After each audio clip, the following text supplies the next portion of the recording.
Hello everybody and welcome to Thursday's edition of the Chris Pritchard Cycling News Show. And we're less than a week away from Christmas, and yet it seems that my batteries are running out on my microphone, so I'm going to change them and then we'll come back for more news from me. Alright, and we're back.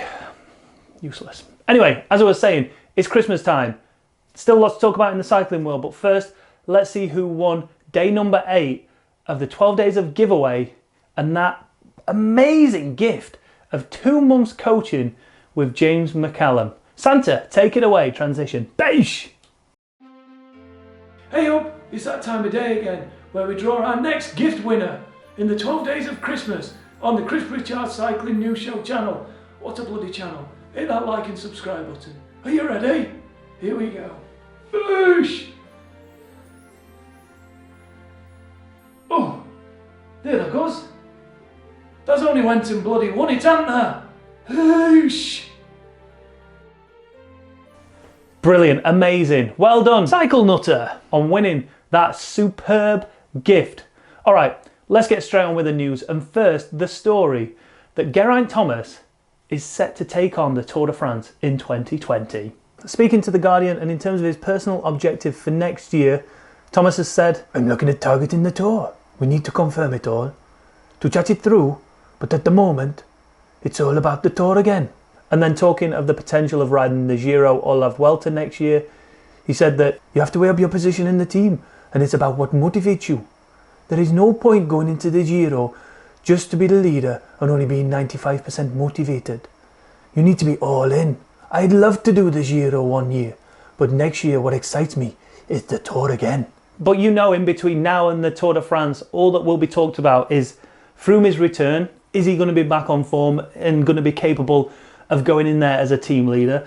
Is G going to have got his weight down enough to the point where he needs it to? Because we saw that in 2018 that he has to run such a strict diet, such a strict training protocol.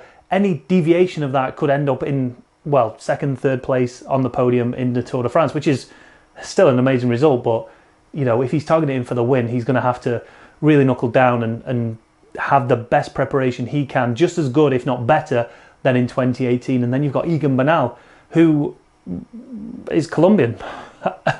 And he's 22 years old, and he, like G said, he's capable of having another 10 or 12 years of utter domination in this sport.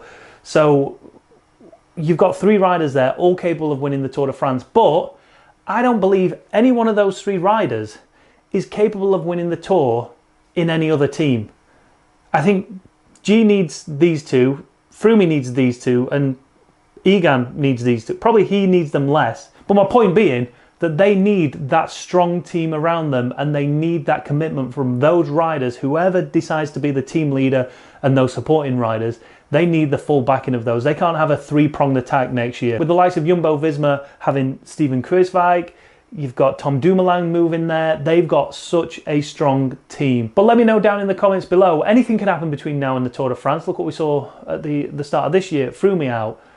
G had a crash at the Tour de Suisse. Egan Bernal smashed it at the Tour de Suisse. So who knows what's going to happen. But as of right now, do you think Geraint Thomas is going to be in a position to be able to compete and actually win the Tour de France next year? Or do you think it's just going to be the Egan Bernal show against Tom Dumoulin? Leave them down below and let me know. Now, talking of Team Ineos, they've just announced a brand new partnership. They couldn't be outdone, could they, by Bahrain McLaren. They just had to get their own Formula One partnership. Obviously, when Brailsford got wind of that Bahrain McLaren partnership, he was straight on the phone. Who's the best Formula One team? Mercedes. Yeah, we'll have a partnership with them, please. Yeah, bye. Ineos says the collaboration is founded on 3 principles. Firstly, a shared belief that no limit should be placed on what is possible in human performance. Secondly, a desire for technical excellence and winning cultures of each team to be shared so all 3 partners benefit. And lastly, a belief that the best technical support enables great athletes to create the greatest racing moments. So between these 2 behemoths of their respected sport, you've got Team Ineos, who have won 7 Tour de France, while Mercedes-Benz have won the last 6 Drivers and Constructors Formula One World Championships. That's domination right there, both in Formula One and cycling. But what I want to know is, what is Formula One going to bring to cycling that's going to elevate cycling? Obviously, you look more to the engineering aspect of how they build a car and what they can do with that technology transfer it onto a bicycle and potentially make that bicycle faster. But I mean, the bicycle's a pretty basic construction, right? Wheels, brakes, frame, gears, saddle, handlebars, stem, bottle cages. And then obviously on top of that, you've got the UCI regulations that you have to stick to. So it'd be interesting to see what they can bring to it. Are they going to bring a bike that allows a rider to corner a lot faster because of the aerodynamics, because of the center of gravity that they work on, whatever it might be, the stiffness of the frame and the chassis? Who knows? And I was thinking, could they bring anything in from the simulation world? So obviously Formula One drivers are able to get in a simulator and race a track that they've never been to, that they've never seen. So when they turn up to that racetrack, they're already up to speed. They already know where the track goes. They already know their braking markers, their turning in points. And can we translate that into cycling to give cyclists a head start when it comes to a brand new stage of a Grand Tour? Like, is it worth simulating potentially a full stage of the Tour de France, wrecking that route, building a simulation of that route or a specific section of that route where you know it's going to be a pivotal point in that Tour de France? I don't know, I'm having a bit of an argument with myself, because I think old school, you'd just go there and ride it. You'd go and get your bike in January or February and go and wreck it and ride the actual route. But are you going to get the same benefit and effect as if you were to go into a simulation of that and crank up the heat to 35 degrees to reduce that air density down, reduce the amount of oxygen in there, to replicate the heights that you're going to go to, and then get on that simulator and go for it and really get an idea of just how difficult that climb is going to be in the middle of summer compared to the middle of winter? I don't know what we're going to see from this partnership, but what do you think we could potentially see, or what would you like to see out of a partnership with a behemoth when it comes to technology and engineering? Do you think we're going to start to see the shape of bikes change? Do you think we're going to see different rules and regulations within the UCI that allows a company like Mercedes to bring in a lot more technology and change cycling, potentially the face of cycling forever? Do you think a bike is going to be a bike in 10 years' time? Who knows? And what do you think cycling is going to give to Formula One? I guess athletic performance.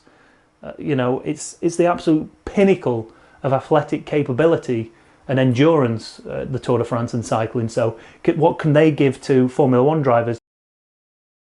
All right, next up, and let's stick with the world of Grand Tour racing, as La Vuelta 2020 route was announced. Utrecht is going to be the host of the opening day team time trial. And then once back in Spain, they pretty much tickle, well, the north of Spain. They head into France as they're going to tackle the Col de Tourmalet.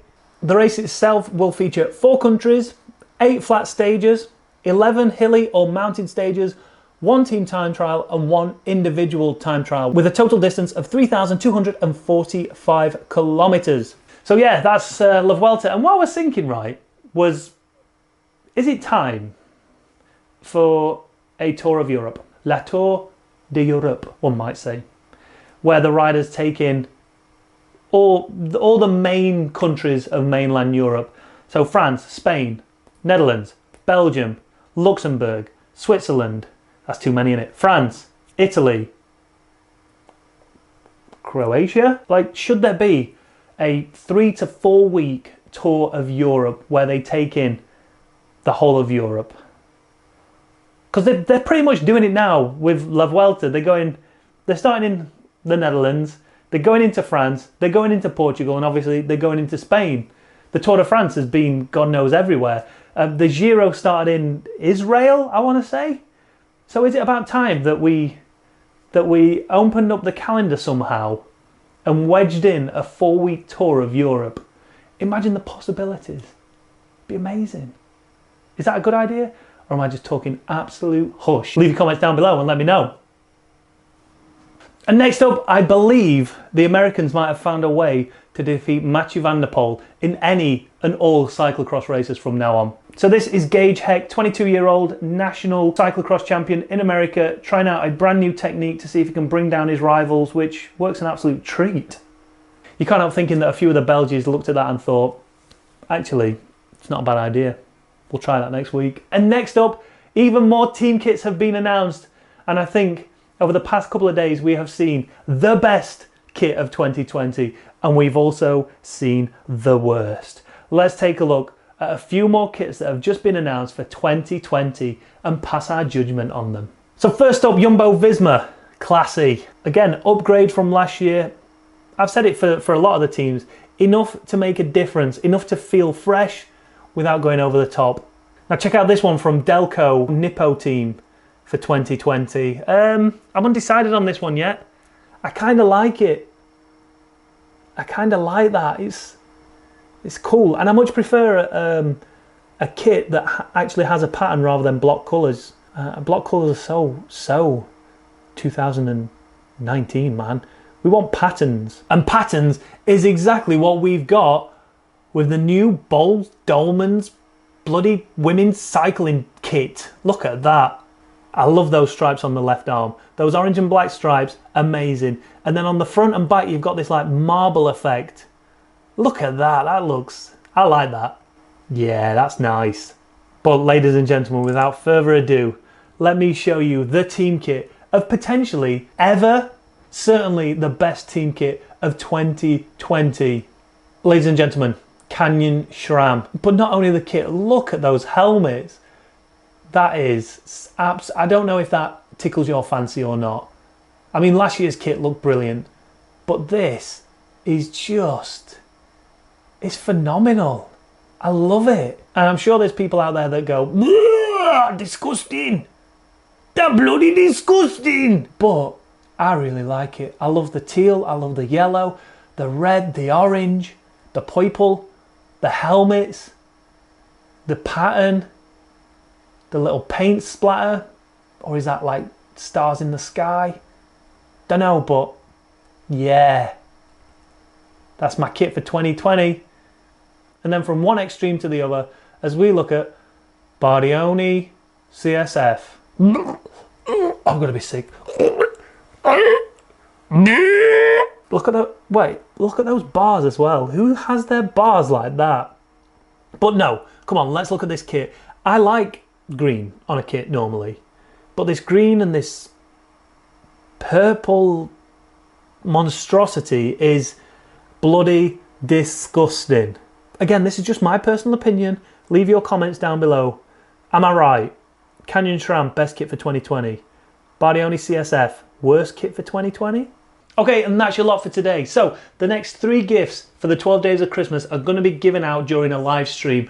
1 tomorrow, 2 on Monday. If you want to know when we go live on those live streams, hit that notification bell. Might mean that you have to wake up in the middle of the night, or it might be during the middle of the day, but whatever. If you want a chance of gaining one of those gifts, and they are, I've got to say, 3 of the best gifts we're going to go. I mean, everything's been amazing. Don't tell me it's not been amazing, because it has all been amazing. But these 3, I think are I've saved them for the end, because I think these are the top presents that you would love to receive for Christmas. So we're going to give 1 away Friday. We're going to give 2 away on my event on Monday, 6 p.m. GMT. So Aid, thanks for the recommendation of going for a chase race. So we're doing a chase race. So it's an actual race this time around the jungle loop. Might not sound that interesting, but we're all going to be on mountain bikes, so it's going to make it a little more interesting, I guess. And during that stream, we'll give away 2 of the final presents for Christmas. Make sure you've followed the link down in the description to that Zwift event. Sign yourself up via the companion app or via the online form. Hit that like button, hit that subscribe button, hit that notification bell. If you're not enjoying any of the content today, hit that dislike button and let me know about all the stories that we've covered today. What's your views on them? Let me know. Comment. Beijos.